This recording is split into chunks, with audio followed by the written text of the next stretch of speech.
Welcome back to the Pathways to Happiness podcast. My name is Nena Lavonne. I am a life coach that specializes in personal development and life transformation.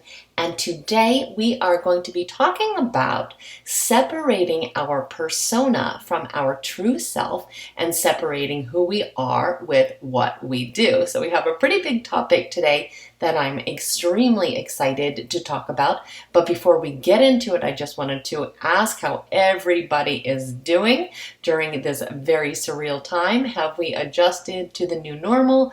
Are we staying healthy? Are we taking good care of ourselves? Remember, we can't be upset at ourselves if we aren't feeling quite right yet. This is a lot. Our whole worlds are changing in a lot of cases, so we've got to give ourselves a lot of love right now. This is a great chance to really get to know ourselves again. I really try to look for the silver lining in situations, and I think the silver lining here is that so many of us have such chaotic, busy lives, and they are so stuffed with so much stuff that we do forget ourselves. We do lose ourselves a lot of times because we're so busy. We can't really think about these big topics a lot of times. So now is the time to do that. And today we've got three concepts. We have the concept of the persona, the identity, and the true self. And we are going to get a little deep, but I think we can all really get a lot from an in-depth discussion about these topics. And I really think it can open up an inner dialogue that can be truly life-changing if we are willing to be extremely honest with ourselves.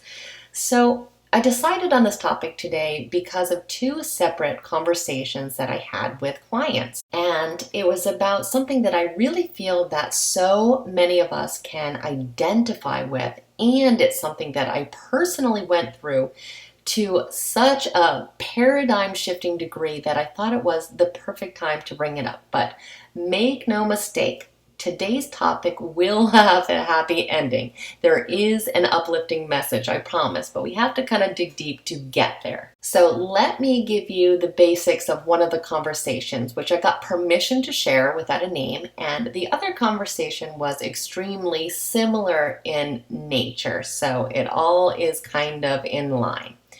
So when it started to look like this coronavirus was going to begin to make some pretty significant changes in the lives of a lot of people, most, if not all people really became understandably concerned. And this was mirrored in a lot of my clients. There was a lot of uncertainty and fear, and for many people, some pretty serious financial concerns. So if you are facing some financial concerns, you are certainly not alone. So anyway, while talking to this particular client, she really broke down because she had lost her job as a violinist, which, as you can imagine, is a really difficult job to get in the first place. And she's had that job for quite some time. And of course, it's her passion. So more than that, she began to panic because she really explained to me that her whole identity revolved around being a violin player. She said, for example, at the grocery store, they'll say, "Hey, it's a violinist," and all her social media accounts focus 100% on that specific aspect of her life. Her house is decorated with everything to do with music, from her coffee mugs to her pillows to the artwork. It's just kind of her whole world. And her fear is that if she can't do this particular thing for a living in the future, that she does not have any idea who she's supposed to be. It's how she defines herself.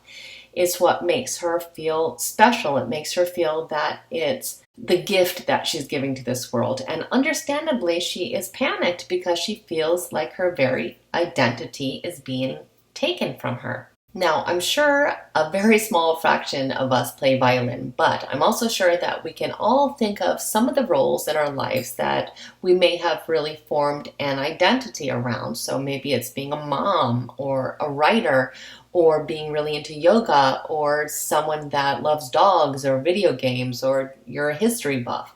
We all have things that we really fuse with our identity. And I can tell you for sure that this was the case for me 1,000% with my old job.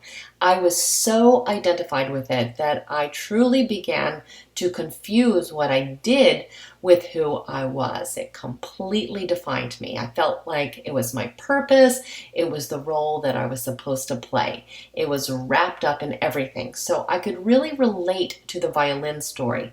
And my guess is that many of us can really identify on some level or another. But there really is a problem with this. The problem is that the things that we do in our life and the roles that we play, and they really are roles, do not have anything to do with who we are as a person.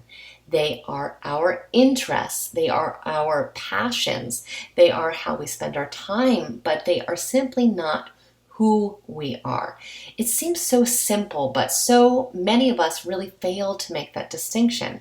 In fact, if someone were to ask us who we were as a person, we would most likely just kind of list off a bunch of our interests or our accomplishments. And we're conditioned to do that. We learn to believe that what we do is really what we are. And we start to believe that that is what we are worth. That is our value. What we do is what our value is. And so, of course, if any of these things get threatened, if there is an end to them for some reason, we feel like we lose a part of who we are. It shakes up our self-concept. It makes us feel like we are insignificant now because we are missing something that has been so important to us for so long. And while we can sincerely feel that way, and while that is extremely, extremely painful and even terrifying at some times, we do need to understand that our identity is so, so much more than the external aspects of our life. In fact, many of us have created a persona that we face the world with that is only really loosely based on who we truly are and only touches the surface of all the layers we possess and our core of our true self underneath. So, what is the difference? What is our identity then? What is a persona? What is our true self? These are all important and complicated questions, but today we're going to start to kind of peel off those layers. I can tell you that I spent years of my life hiding under a persona that I eventually confused to be my own real self. So this topic really is extremely meaningful for me, and it's something that I cannot stress enough and talk enough about with my clients. So I am just so happy to be having this conversation with you today. And I can also tell you that when I understood the fact that it was a persona and I admitted that to myself, I started a path of healing and freedom that completely changed my life. And before we get into this, I do want to say that none of this discredits what we do or what our career is or what our passions are. All of these things do matter. They often give our life direction and even meaning much of the time. They can fill us with passion and joy and give us energy for life. But in the end, who we are really is very separate from what we choose to do. And how we present ourselves to the world also is often not a true reflection of who we are either. This is something that I definitely learned the hard way, and it really changed my world when I started to make that distinction. So let's talk about identity then. Let's give a definition for it. So the definition of identity is who you are, the way you think about yourself, the way you are viewed by the world, and the characteristics that define you. So in general, identity is used to refer to a person's social face, how a person perceives how they are perceived by other people.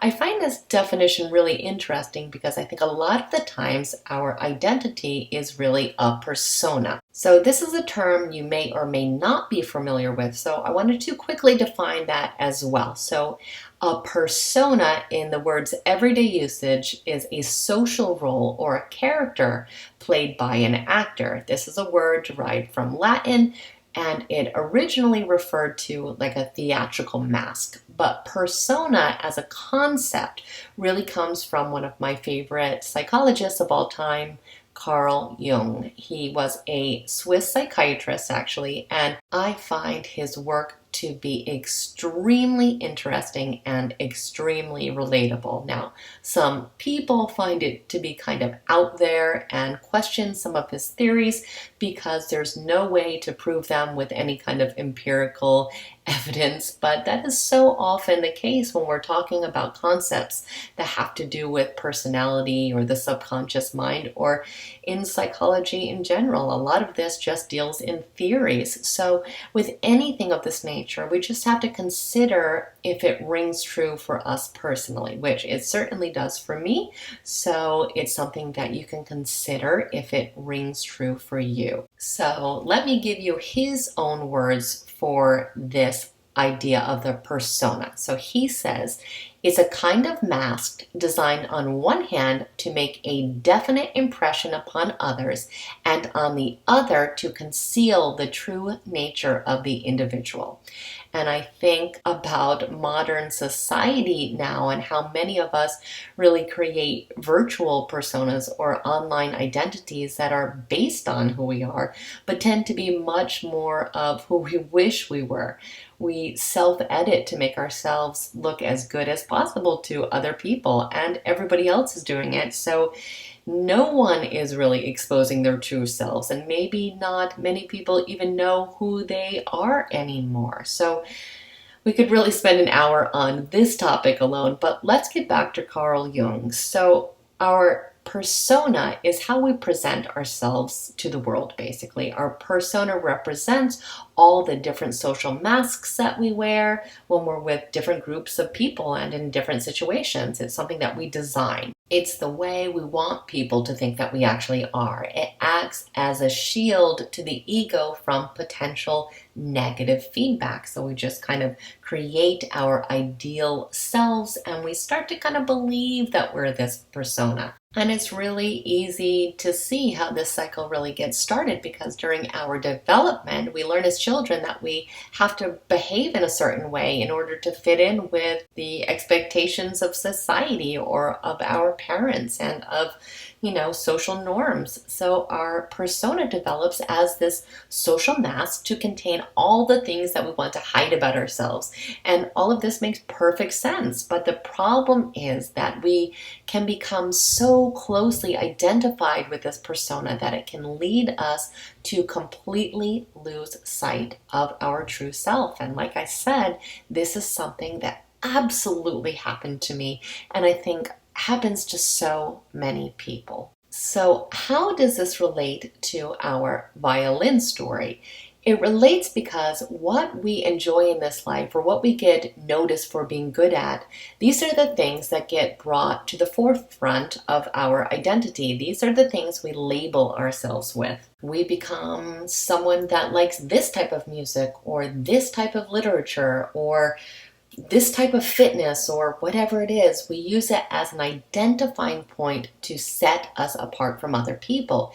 It gives us a feeling that we fit into a particular category. It gives us a definition, something that makes us memorable to other people. So it goes beyond being the thing that we love. It becomes the way we face the world. It's the foot that we put forward. And again, there's nothing wrong with that until it gets to the point that we believe that without that thing, we are less than as a person, that we aren't worthy of respect or we aren't worthy of admiration or love, and that we no longer matter, that it was that particular thing that made us matter. And that couldn't be further from the truth. We matter and we are still we. So think about it. Half of the things that we identify ourselves with, or rather identify ourselves to be as a person, they could be gone at any given time.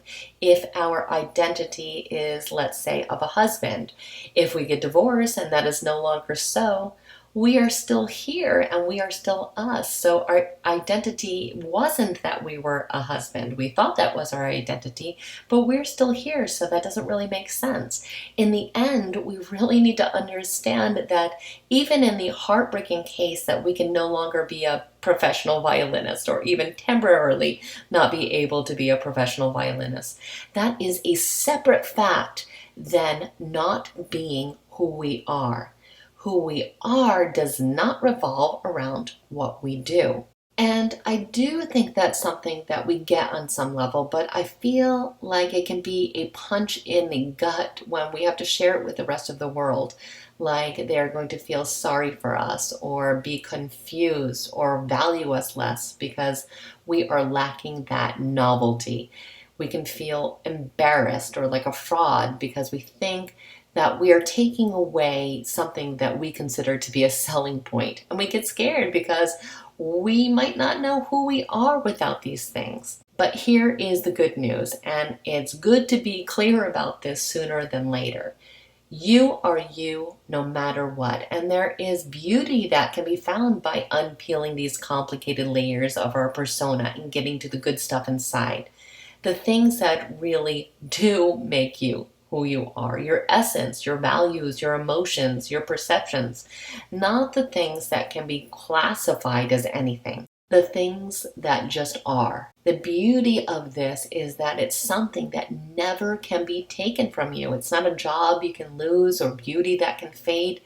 It's your soul, it's your being, it's what matters most in your existence, and it often just gets buried underneath all the chaos and the pretending and the feeling like we aren't enough or that we need to be more. I want you to know that you are so much more than that, and maybe you have forgotten that because I certainly had.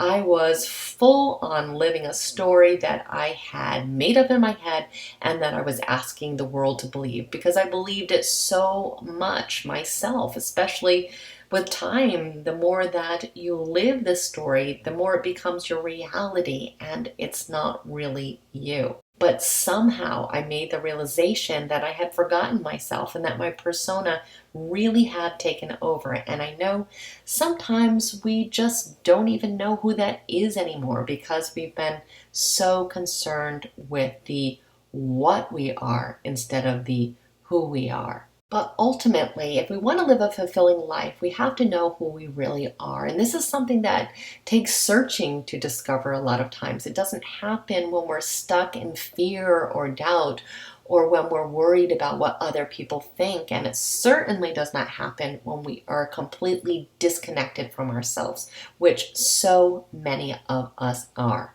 So as sad as it may be that changes come that we aren't happy with, that sometimes feels that it threatens our outer identity, that we can no longer be the person with that great job or that beautiful body or with that amazing car or house or whatever it is, we can still be something amazing because we can be us. And if that means we have to play our violin in our house for our cat instead of in a concert, so be it. It does not matter. It does not have to destroy our world because it is not a destruction of who we are. Only what we're doing or how we define ourselves, which is again completely separate. We are a soul having a temporary human experience. And no, we can't always control the world or the outcomes that happen. Look at the situation that we're in now. It's very unusual. And no, we had no control over that. But we can change our perception and we can change how we feel about our own selves. We are not less ever. Not when we lose a spouse, not when we lose a career, not when we lose an opportunity. Never, never, never, never. And if we have lost touch with who we are, now is the time to find ourselves again. The world is in chaos now, and even though we must be optimistic, changes can always take place in this situation and in any situation in life. So we have to look at where we are focusing and what we are pinning our happiness on. We cannot allow our happiness or our identity to depend on things that we have no control over. So it's something to think about this week, because if indeed we are wrapped up in our own persona, we are selling ourselves short, really, really short. And now is the time more than ever that we need to be there for our own selves and to start making changes in how we think when we need to make changes in how we think. There is still so much beauty in this world. And as crazy as everything is right now, we need to continue to dedicate ourselves not only to living our best lives, but also to embracing 100% our amazing, authentic selves. So that's where we're going to leave it for today, but I really hope you found this message today insightful, and I would love to hear your comments about it, so please do share. And also don't forget that we are going to be making our question and answers podcast a monthly thing. So if you have questions or concerns or show ideas, please go ahead and get them to me. You can email me at nena.lavonne@gmail.com, and that is spelled nena.lavonne@gmail. And you can also find me on Twitter, and my Twitter handle is at Nena Lavonne. So if you have something that you would like me to answer, please go ahead and contact me. I do have a list for the next questions and answers, but I still have space for more. And of course, before we end for today, I wanted to thank you so very much for your support, both here and on the Nena Lavonne YouTube channel. I love all your comments. I read all of them. I find them so insightful and inspiring. So I thank you so much for being part of our little digital community here. It really means a lot to me, and I think you guys are amazing. So thank you so much for that. So I look forward to talking to you next time, and I truly hope that your day is absolutely extraordinary. See you next time, guys.